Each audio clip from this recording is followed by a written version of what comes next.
इस वीडियो में हम सीखने वाले हैं माइक्रोसॉफ्ट एक्सेल के अंदर बिल की एंट्री करना। तो ये वीडियो बिल्कुल बेसिक लेवल से हम स्टार्ट करने वाले हैं। तो आप किसी भी तरह का बिल फॉर्मेट या किसी भी बिल की एंट्री माइक्रोसॉफ्ट एक्सेल के अंदर कैसे कर सकते हैं वो आप इस वीडियो में सीखने वाले हैं। तो ये जो बिल आप आपकी स्क्रीन पे देख रहे हैं, इसी बिल को हम आज माइक्रोसॉफ्ट एक्सेल में बनाना सीखने वाले हैं। तो वीडियो को पूरा जरूर देखें। तो सबसे पहले हम माइक्रोसॉफ्ट एक्सेल को चालू कर लेते हैं।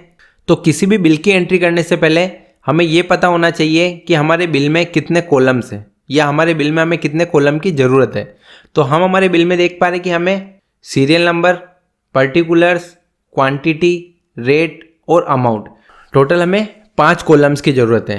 तो हम यहाँ पे एक्सेल में इस शीट को हम थोड़ा सा जूम कर लेते हैं। जूम करने के लिए हम यहाँ पे नीचे प्लस के साइन पे क्लिक करेंगे। तो जितना भी जूम हम यहाँ से करना चाहते हैं वो हम यहाँ से कर लेंगे। उसके बाद हमारे बिल में हमें 5 कॉलम दिखाई दे रहे हैं। तो यहाँ से हम 5 कॉलम को सेलेक्ट कर लेंगे, 1 2 3 4 5। तो ए से लेके ई तक हम यहाँ पे कॉलम्स को सेलेक्ट कर लेंगे। अब इन सब सेल को मिला के हमें एक करना है। तो उसके लिए हमें यहाँ पे मर्ज एंड सेंटर ऑप्शन मिलता है। तो हम यहाँ पे मर्ज एंड सेंटर ऑप्शन पे क्लिक करेंगे। मर्ज का मतलब होता है मिलाना। तो जैसे हम यहाँ पे क्लिक करेंगे तो ये सब सेल को मिला के एक सेल में कन्वर्ट कर देगा। तो अब यहाँ पे हमारे पास केवल एक ही सेल दिखाई दे रही है। अब हम हमारे बिल में देख पा रहे हैं सबसे ऊपर हमारे पास लिखा हुआ है टैक्स इनवॉइस। तो हम यहाँ पे टाइप कर लेते हैं टैक्स इनवॉइस। उसके बाद हम यहाँ पे एंटर की प्रेस करते हैं। तो हम नेक्स्ट सेल पे आ जाएंगे। अब हम बिल में देख पा रहे हैं कि हमें हमारी शॉप का नाम लिखना है। तो वापस हम हमारे एक्सेल पे आके 1 से 5 तक सेल को सेलेक्ट कर लेते हैं। अगेन हम मर्ज एंड सेंटर ऑप्शन पे क्लिक करते हैं और वापस हम देखेंगे कि ये सारी सेल मिलके एक हो चुकी है। अब हमारी जो भी शॉप का नाम है वो नाम हम यहाँ पे टाइप कर देंगे। अमजे मोबाइल शॉप हमने यहाँ पे टाइप कर दिया। उसके बाद हम एंटर की प्रेस करते हैं। अब हम चाहते हैं कि इस नाम को हमें थोड़ा बड़ा करना है। तो उसके लिए हम यहाँ पे अमजे मोबाइल शॉप पे क्लिक करेंगे। उसके बाद हम यहाँ पे इंक्रीज फॉन्ट साइज की मदद से इस फॉन्ट को इंक्रीज कर लेंगे। तो यहाँ पे हम जैसे क्लिक करते हैं तो हम देखेंगे कि हमारा अमजे मोबाइल शॉप वाला फॉन्ट इंक्रीज हो रहा है, उसकी साइज बड़ी हो रही है। उसके बाद हम चाहते हैं कि अमजे मोबाइल शॉप जो लिखा है उसको हम थोड़ी अलग स्टाइल में लिखना चाहते हैं, अलग फॉन्ट स्टाइल यहाँ से हम लेना चाहते हैं। तो उसके लिए अगेन हम यहाँ पे फॉन्ट ऑप्शन पे जाएंगे और यहाँ पे हम क्लिक करके जो भी फॉन्ट सेलेक्ट करना चाहते हैं उस पर हम क्लिक कर देंगे। तो यहाँ पे हमने जैसे ही फॉन्ट पे क्लिक किया तो यहाँ पे हमारी फॉन्ट स्टाइल चेंज हो चुकी है। उसके बाद हम बिल में देखते हैं कि हमें हमारी शॉप का एड्रेस यहाँ पे लिखना है, मेन मार्केट जयपुर। तो उसके लिए हम वापस 1 से लेके 5 तक सेल को सेलेक्ट करते हैं और अगेन हम मर्ज एंड सेंटर ऑप्शन पे क्लिक करते हैं। उसके बाद यहाँ पे हम हमारी शॉप का एड्रेस टाइप कर देंगे। हमने हमारी शॉप का एड्रेस यहाँ पे टाइप कर दिया। उसके बाद हम अगेन एंटर की प्रेस करते हैं। उसके बाद बिल में हम देखते हैं कि हमें यहाँ पे मोबाइल नंबर और जीएसटी नंबर के लिए 1 से लेके 5 तक सेल को सेलेक्ट करना है और मर्ज एंड सेंटर ऑप्शन पे क्लिक करेंगे। उसके बाद हम यहाँ पे हमारा मोबाइल नंबर टाइप करते हैं। उसके बाद एंटर की प्रेस करते हैं। तो एंटर की प्रेस करने पे हम यहाँ पे देखेंगे हमारा जो मोबाइल नंबर है वो बिल्कुल सेंटर में शो हो रहा है। वो सेंटर में इसलिए शो हो रहा है क्योंकि हमने यहाँ पे मर्ज एंड सेंटर ऑप्शन पे क्लिक किया था। तो यहाँ पे ये सारी सेल को मर्ज करके और जो भी टेक्स्ट लिखा होता है उसको सेंटर में लेके आता है। तो मर्ज तो हमें करना जरूरी है। अब ये टेक्स्ट हमें लेफ्ट साइड में लेके आना है। तो उसके लिए हम यहाँ पे लेफ्ट अलाइन ऑप्शन पे जाएंगे। उसके लिए हम यहाँ पे क्लिक करते हैं।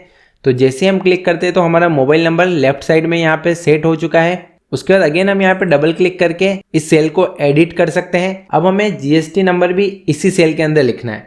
तो हम थोड़ा स्पेस की प्रेस करके आगे की तरफ आ जाते हैं। यहाँ पे हम टाइप करते हैं GSTIN। उसके बाद जो भी हमारा जीएसटी नंबर है वो हम यहाँ पे टाइप कर देते हैं। उसके बाद एंटर की प्रेस करते हैं। अब जैसे हम एंटर की प्रेस करते हैं तो हम देखते हैं कि यहाँ पे थोड़ा सा हमारा जीएसटी नंबर कट रहा है। तो हम यहाँ पे ऊपर की तरफ जाके ई और अप के बिल्कुल बीच में, तो जब हमारा माउस पॉइंटर कुछ इस तरह का हो जाता है तो हम यहाँ पे लेफ्ट क्लिक प्रेस करके रखेंगे और इस सेल को थोड़ा बड़ा कर लेंगे। तो अब हम देख पा रहे हैं कि हमारा जीएसटी नंबर बिल्कुल पूरा दिखाई दे रहा है। उसके बाद हम बिल पे देखते हैं कि आगे हमें शो कर रहा है इनवॉइस नंबर और डेट। तो अगेन हम यहाँ पे 1 से लेके 5 तक सेल को सेलेक्ट करते हैं और मर्ज एंड सेंटर ऑप्शन पे क्लिक करते हैं। उसके बाद हमें यहाँ पे टाइप करना है इनवॉइस नंबर। तो हम यहाँ पे टाइप करते हैं इनवॉइस नंबर और इनवॉइस नंबर हमें यहाँ पे शो कर रहा है 123। तो हम यहाँ पे 123 टाइप कर देते हैं।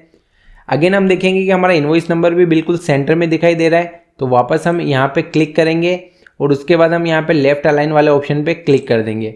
उससे हमारा जो इनवॉइस नंबर है वो लेफ्ट साइड में एडजस्ट हो जाएगा। उसके बाद अगेन हम यहाँ पे डबल क्लिक करके इस सेल को एडिट कर लेते हैं। उसके बाद हम स्पेस की प्रेस करके आगे की तरफ आ जाते हैं। अब हमें यहाँ पे टाइप करना है डेट। तो हम यहाँ पे टाइप कर लेते हैं डेट जो हमें दिखाई दे रही है वो डेट हम यहाँ पे डाल देते हैं 1/12/2023। उसके बाद एंटर की प्रेस करते हैं। उसके बाद हम हमारे बिल में देखते हैं कि हमें कस्टमर नेम के लिए स्पेस चाहिए। तो वापस हम 1 से लेके 5 तक सेल को सेलेक्ट कर लेते हैं। Again merge and centre option पे क्लिक करते हैं। यहाँ पे हम टाइप करते हैं कस्टमर नेम, और कस्टमर का नेम भी हम यहाँ पे टाइप कर देते हैं मयंक शर्मा। एंटर की प्रेस करते हैं। अगेन हमें ये लेफ्ट साइड शो करना है, तो यहाँ से हम लेफ्ट अलाइन पे क्लिक करके इसको लेफ्ट साइड में एडजस्ट कर देंगे। उसके बाद वापस हम 1 से लेके 5 तक सेल को सेलेक्ट करते हैं और मर्ज एंड सेंटर ऑप्शन पे क्लिक करते हैं। यहाँ पे हमें इसका एड्रेस टाइप करना है, तो हम यहाँ पे अजमेर टाइप कर देते हैं। अगेन हम इसको लेफ्ट साइड एडजस्ट करना चाहते हैं, तो यहाँ पे हम क्लिक करके लेफ्ट अलाइन पे क्लिक कर देंगे। उसके बाद हम यहाँ पे जीएसटी नंबर भी डालना चाहते हैं, तो यहाँ पे हम डबल क्लिक करके स्पेस की प्रेस करके आगे की तरफ आ जाएंगे। उसके बाद हम यहाँ पे जीएसटी नंबर टाइप करके एंटर की प्रेस कर देंगे, तो हम देखेंगे कि यहाँ तक हमारा बिल बन चुका है। अब इसमें अगर हम बॉर्डर लगाना चाहते हैं, तो यहाँ से हम इन सभी टेक्स्ट को सेलेक्ट कर लेंगे। उसके बाद हम यहाँ पे बॉर्डर ऑप्शन पे जाएंगे। बॉर्डर ऑप्शन पे हम यहाँ पे एरो पे क्लिक करेंगे और यहाँ से हम ऑल बॉर्डर्स ऑप्शन को सेलेक्ट कर लेंगे। जैसे हम ऑल बॉर्डर ऑप्शन को सेलेक्ट करेंगे, तो यहाँ पे हम देखेंगे कि बॉर्डर बन चुकी है। अगर इसमें और भी हम कुछ एडिटिंग करना चाहते हैं, कुछ शेडिंग वगैरह लगाना चाहते हैं, तो वो हम यहाँ से लगा सकते हैं। तो उसके लिए हमें यहाँ पे क्लिक करना होगा और जो भी शेडिंग हम यहाँ पे देना चाहते हैं वो यहाँ से फिल कलर से हम यहाँ पे शेडो दे सकते हैं। तो जो भी शेडो यहाँ पे हम देना चाहते हैं, तो वो शेडो हम उस एरिया को सेलेक्ट करके लगा सकते हैं। अगर वापस हटाना चाहते हैं तो उस एरिया को वापस सेलेक्ट करना है और वापस हम यहाँ पे इसी ऑप्शन की मदद से यहाँ पे नो फिल ऑप्शन को सेलेक्ट कर लेंगे। तो इस तरीके से हम हमारे बिल में कुछ कलर वगैरह शेडिंग वगैरह भी दे सकते हैं। अब उसके बाद हमें ज़रूरत है सीरियल नंबर की, तो हम यहाँ पे टाइप कर देते हैं सीरियल नंबर। अगले सेल में हमें जरूरत है पर्टिकुलर्स, तो यहाँ पे हम टाइप कर देते हैं पर्टिकुलर्स। टैब की प्रेस करके अगली सेल में आ जाते हैं। यहाँ पे हम क्वांटिटी, टैब की प्रेस करके अगली सेल में आ जाते हैं। यहाँ पे हम टाइप करते हैं रेट, टैब की प्रेस करके अगली सेल में आ जाते हैं। यहाँ पे हम टाइप करते हैं अमाउंट। उसके बाद एंटर की प्रेस कर देते हैं। अब हमें इन कॉलम्स को थोड़ा एडजस्ट करना होगा। जैसा कि हमें सीरियल नंबर के लिए थोड़ा कम स्पेस चाहिए, तो यहाँ पे हम ऊपर की तरफ जाएंगे। ए और बी कॉलम के बीच में यहाँ पे लेफ्ट क्लिक प्रेस करके रखेंगे और इसको हम लेफ्ट साइड में मूव कर देंगे। उसके बाद अगला हमें पर्टिकुलर्स के लिए थोड़ी ज़्यादा स्पेस चाहिए, तो इसको हम बाहर की तरफ ले जाएंगे, राइट साइड में इसको मूव कर देंगे। तो जितना भी स्पेस हमें चाहिए वो हम यहाँ से मूव कर देंगे। उसके बाद और भी कॉलम्स को हम जितना भी एडजस्ट करना चाहते हैं वो हम यहाँ से एडजस्ट कर लेंगे। रेट का कॉलम हमें जितना बढ़ाना है, अमाउंट का कॉलम हमें जितना बढ़ाना है वो हम यहाँ से बढ़ा सकते हैं। उसके बाद हम यहाँ से सीरियल नंबर से अमाउंट तक सेल को सेलेक्ट करेंगे और उसके बाद हम यहाँ पे सेंटर ऑप्शन पे क्लिक कर देंगे। उससे जो भी टेक्स्ट हमने टाइप किए वो सब हमारे सेंटर अलाइन हो जाएंगे। उसके बाद इनको हम थोड़ा बोल्ड करना चाहते हैं, थोड़ा गहरा दिखाना चाहते हैं, तो यहाँ पे हम सेलेक्ट करेंगे और उसके बाद हम यहाँ पे बोल्ड ऑप्शन पे क्लिक कर देंगे। उससे हम देखेंगे कि हमारा serial number, particulars, quantity, rate और अमाउंट थोड़ा बोल्ड, थोड़ा गहरा दिखाई हमें दे रहा है। उसके बाद हम इसको स्क्रॉल करके थोड़ा नीचे की तरफ आ जाते हैं। अभी जहाँ तक भी हमें बिल को रखना है वहाँ तक हम सेल्स को सेलेक्ट कर लेंगे। उसके बाद हम यहाँ पे ऑल बॉर्डर पे क्लिक करेंगे। उससे जहाँ तक भी हमने सेलेक्ट किया वहाँ तक ये सारी हमें बॉर्डर दिखाई देगी। उसके बाद हम यहाँ पे सीरियल नंबर टाइप करते हैं। अब हमें यहाँ पे टाइप करना है, जैसा कि हम बिल में देख पा रहे हैं, यहाँ पे हमें टाइप करना है कीबोर्ड। उसके बाद टैब की प्रेस करके क्वांटिटी, तो क्वांटिटी हम यहाँ पे 10 डाल देते हैं। उसके बाद टैब की प्रेस करते हैं और यहाँ पे हम रेट डाल देते हैं 300 रुपये। उसके बाद अमाउंट हमें मैनुअली नहीं डालना है, यहाँ पे हम एक फॉर्मूला का यूज़ करेंगे, वो हम देखने वाले हैं। उसके पहले हम यहाँ पे जितने भी आइटम्स हैं उनकी एंट्री कर देते हैं। अगला आइटम हमने ले लिया माउस। टैब की प्रेस करके क्वांटिटी इसकी ले लेते हैं 10 और इसका रेट ले लेते हैं 200 रुपये। उसके बाद हम अगला आइटम ले लेते हैं पेन ड्राइव। क्वांटिटी इसकी ले लेते हैं हम 10, अमाउंट इसका ले लेते हैं हम 500। उसके बाद अगला आइटम हम ले लेते हैं यहाँ पे प्रिंटर। उसके बाद टैब की प्रेस करके प्रिंटर की क्वांटिटी हम ले लेते हैं 5 और प्रिंटर का अमाउंट ले लेते हैं हम 10,000 और एंटर की प्रेस करते हैं। अब हम चाहते हैं कि यहाँ पे हमारा अमाउंट ऑटोमेटिक कैलकुलेट हो, तो उसके लिए हम सबसे पहले यहाँ पे बराबर का साइन लाएंगे, इक्वल का साइन। तो यहाँ पे हमने इक्वल प्रेस कर दिया है। उसके बाद हम जो क्वांटिटी है, जहाँ पे हमने कीबोर्ड की क्वांटिटी लिखी है, उस सेल पे क्लिक करेंगे। तो उस सेल का सेल रेफरेंस हमारा C9 है, जो हमें यहाँ पे दिखाई दे रहा है। उसके बाद हम यहाँ पे इंटू करते हैं, तो हमारे कीबोर्ड पे जो स्टार का निशान होता है वही हमारा इंटू होता है। उसके बाद इसको इंटू हमें करना है रेट से, तो हम यहाँ पे रेट वाली सेल पे क्लिक करेंगे। तो इस सेल का रेफरेंस है हमारा D9, तो वो हमें यहाँ पे शो कर रहा है। अब हमें माउस की सहायता से कहीं भी क्लिक नहीं करना है, सीधा हमें कीबोर्ड की सहायता से एंटर की प्रेस करना है। जैसे हम एंटर की प्रेस करेंगे तो हम देखेंगे यहाँ पे हमारा टोटल अमाउंट 3,000 रुपये ऑटोमेटिक आ चुका है। अब हम चाहते कि हमें आगे भी इसी फॉर्मूला को अप्लाई करना है, तो बार बार ये फॉर्मूला हमें लिखने की जरूरत नहीं है। हम डायरेक्ट यहाँ पे जो फॉर्मूला लगाए वहाँ पे क्लिक करेंगे और उस पर हम यहाँ पे नीचे की तरफ जाएंगे। तो जब हमारा माउस पॉइंटर कुछ इस तरह का दिखाई देता है, तो जहाँ तक भी हम ये फॉर्मूला कॉपी करना चाहते हैं वहाँ तक हम इसको ड्रैग करके ड्रॉप कर देंगे। तो हम यहाँ पे देखेंगे हमारे ऑटोमेटिक यहाँ पे अमाउंट आ चुका है और जो हमारे बिल में दिखाई दे रहा है सेम अमाउंट हमें यहाँ पे दिखाई दे रहा है। अब हम चाहते हैं सीरियल नंबर हमें सेंटर में शो हो, तो उसको हम यहाँ से सेलेक्ट करके यहाँ से हम सेंटर सेलेक्ट कर लेंगे। क्वांटिटी अमाउंट इनको भी हम सेंटर में लाना चाहते हैं तो इनको भी हम सेलेक्ट करके सेंटर वाले ऑप्शन पे क्लिक कर देंगे, तो उससे ये सारी वैल्यूज हमारी बिल्कुल सेंटर में आ जाएगी। अब यहाँ पे हम इसकी सब टोटल लगाना चाहते हैं, जो भी हमारे आइटम्स थे उनकी जितनी भी टोटल आ रही है उन सब की टोटल हमें यहाँ पे शो करनी है। तो उसके लिए हम यहाँ पे ऊपर की तरफ आएंगे, इस ऑटो सम ऑप्शन पे हम यहाँ पे क्लिक करेंगे। जैसे हम ऑटो सम ऑप्शन पे क्लिक करते हैं तो हम यहाँ पे देखेंगे ये रेंज हमें सेलेक्ट करके बता रहा है कि कहाँ से कहाँ तक ये सारी वैल्यूज को ऐड करने वाला है, जोड़ने वाला है। तो यहाँ पे हम एंटर की प्रेस कर देंगे। तो टोटल हमारे यहाँ पे 60,000 रुपये आ चुका है, जैसा कि हम बिल में देख रहे हैं कि यहाँ पे भी हमें 60,000 रुपये अमाउंट शो हो रहा है। अब हम चाहते हैं कि यहाँ पे हमें एक सब टोटल लिखना है, तो यहाँ से हम इन सेल को सेलेक्ट करके मर्ज एंड सेंटर ऑप्शन की मदद से इसको मर्ज कर लेंगे और यहाँ पे हम टाइप कर लेंगे सब टोटल। उसके बाद सब टोटल हमें राइट साइड में लेके आना है, तो हम यहाँ से राइट अलाइन ऑप्शन की मदद से इसको राइट साइड लेके आ जाएंगे। उसके बाद आगे हमें चाहिए डिस्काउंट का कॉलम, तो यहाँ पे हम टाइप कर देते हैं डिस्काउंट 5%, तो यहाँ पे हम 5% टाइप कर देते हैं। अब ये डिस्काउंट का कॉलम हमें थोड़ा बड़ा करना है, तो यहाँ से ऊपर की तरफ से हम इस डिस्काउंट कॉलम को थोड़ा बड़ा कर लेते हैं। तो यहाँ पे ये पूरा हमें डिस्काउंट 5% एक ही सेल के अंदर दिखाई दे रहा है। 5% डिस्काउंट निकालना है, तो यहाँ पे हमें मैनुअली कुछ भी नहीं करना है, डायरेक्ट हमें फॉर्मूला की मदद से करना है। तो उसके लिए हम यहाँ पे बराबर का निशान लगाएंगे। उसके बाद जो हमारी सब टोटल आ रही है उस पर हम यहाँ से माउस की सहायता से क्लिक करेंगे। उसके बाद यहाँ पे हम इनटू लगाएंगे और इसका कितना 5% हमें निकालना, तो यहाँ पे हम 5% टाइप कर देंगे। उसके बाद हम एंटर की प्रेस करते हैं।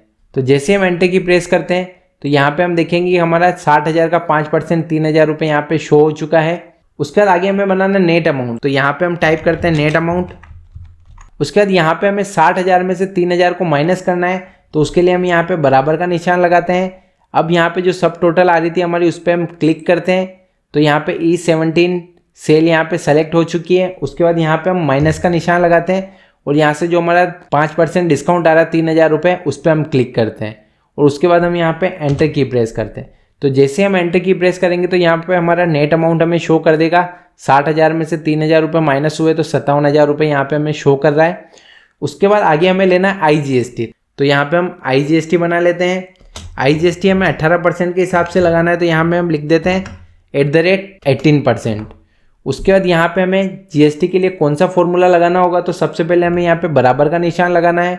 उसके बाद ये जो हमारे नेट अमाउंट आ रहा है 57,000 रुपये, इस पर हम क्लिक करेंगे। इसका हमें 18% चाहिए, तो इंटू 18% हम यहाँ पे टाइप कर देंगे और यहाँ पे हम एंटर की प्रेस करेंगे। तो यहाँ पे हमारा GST 10,260 रुपये आ चुका। उसके बाद CGST SGST का भी कॉलम हमें यहाँ पे बनाना है, तो हम यहाँ पे टाइप कर देंगे CGST आगे सेल में हम टाइप कर देते हैं SGST उसके बाद एंटर की प्रेस करके हम आगे की तरफ आ जाते हैं। अब हमें यहाँ पे टोटल अमाउंट चाहिए, तो टोटल अमाउंट के लिए हम यहाँ पे टाइप कर देते हैं टोटल, टैब की प्रेस करके आगे की तरफ आ जाते हैं। अब ये जो टोटल अमाउंट होगा हमारा, वो हमारा होगा एक तो नेट अमाउंट प्लस उस पर कितना % टैक्स लग रहा है, तो इन दोनों वैल्यू को हमें जोड़ना है। तो उसके लिए हम यहाँ पे टोटल के आगे वाली सेल पे क्लिक करते हैं, बराबर का निशान लगाते हैं और नेट अमाउंट जो हमारा आ रहा था 57,000 रुपये, इस पर क्लिक करते हैं। उसके बाद हमें प्लस का निशान लगाना है, प्लस का सिंबल लगाएंगे। उसके बाद IGST वाली वैल्यू पे क्लिक करेंगे। उसके बाद हम यहाँ पे एंटर की प्रेस करते हैं। तो जैसे हम एंटर की प्रेस करते हैं तो हमारे बिल का टोटल अमाउंट 67,260 रुपीज़ यहाँ पे आ चुका है, जो कि हम हमारे बिल में भी देख पा रहे हैं। टोटल अमाउंट हमारा यही आ रहा है। अब हमें यहाँ पे बॉर्डर लगाना है, तो वापस इस वैल्यू को हम यहाँ से सेलेक्ट कर लेते हैं और हम यहाँ से ऑल बॉर्डर की मदद से यहाँ पे क्लिक कर देते हैं। तो यहाँ पे हमारे पास बॉर्डर आ चुकी है। उसके बाद इन वैल्यूज़ को भी हम सेंटर में लाना चाहते हैं, तो इन वैल्यूज़ को सेलेक्ट करके यहाँ पे हम सेंटर लाइन ऑप्शन की मदद से बिल्कुल सेंटर में लेके आ जाएंगे। उसके बाद हम बिल में देख पा रहे हैं कि हमें यहाँ पे बैंक की डिटेल्स भी दिखाई दे रही है, ये डिटेल्स भी हम यहाँ पे डालना चाहते हैं। तो उसके लिए हम यहाँ पे इस पूरे एरिया को सेलेक्ट कर लेते हैं, जितनी भी सेल यहाँ पे दिखाई दे रही है उन सबको सेलेक्ट कर लेंगे। उसके बाद हम यहाँ पे मर्ज एंड सेंटर ऑप्शन पे क्लिक करेंगे। तो ये सारी सेल हमारी मर्ज हो चुकी है, जुड़ के एक हो चुकी है। अब हम इसमें हमारी बैंक डिटेल डाल सकते हैं। अब इस बिल के अंदर हम जो भी वैल्यू चेंज करते हैं, मान लीजिए कि यहाँ पे हम कीबोर्ड की रेट में कोई भी बदलाव करते हैं, कीबोर्ड की रेट हमने 500 रुपये कर दी, तो जैसे हम एंटर की प्रेस करेंगे तो यहाँ पे हमारा अमाउंट भी चेंज हो जाएगा, उसके साथ हमारी सब टोटल भी चेंज हो जाएगी, डिस्काउंट भी चेंज हो जाएगा, नेट अमाउंट भी चेंज हो जाएगा और GST भी चेंज हो जाएगा। तो जैसे हम एंटर की प्रेस करते हैं तो यहाँ पे हम देखेंगे कि सारी वैल्यूज़ में हमारा बदलाव हो चुका है। ये बदलाव इसलिए हो पाया है क्योंकि हमने सब जगह फॉर्मूला यूज़ लिए। अगर हम मैनुअली टाइप करते तो यहाँ पे इन सब जगह चेंजेस नहीं होता है। अगर यहाँ पे माउस की रेट को हम यहाँ पे 400 रुपये कर देते हैं और एंटर की प्रेस करते हैं तो वापस सारे अमाउंट में हमारे बदलाव आ चुका है। यहाँ पे मान लीजिए कि प्रिंटर हम 5 की जगह 10 कर देते हैं और एंटर की प्रेस करते हैं, बिल में जहाँ पे भी हमारी वैल्यूज आ रही है वो सब वैल्यूज यहाँ पे चेंज हो चुकी है। तो इस तरीके से हम एक ऑटोमेटेड बिल माइक्रोसॉफ्ट एक्सेल के अंदर बना सकते हैं। इसी तरह की और यूजफुल वीडियोज़ के लिए आप चैनल को सब्सक्राइब कर लें, वीडियो को लाइक करें और अपने सभी दोस्तों के साथ शेयर करें।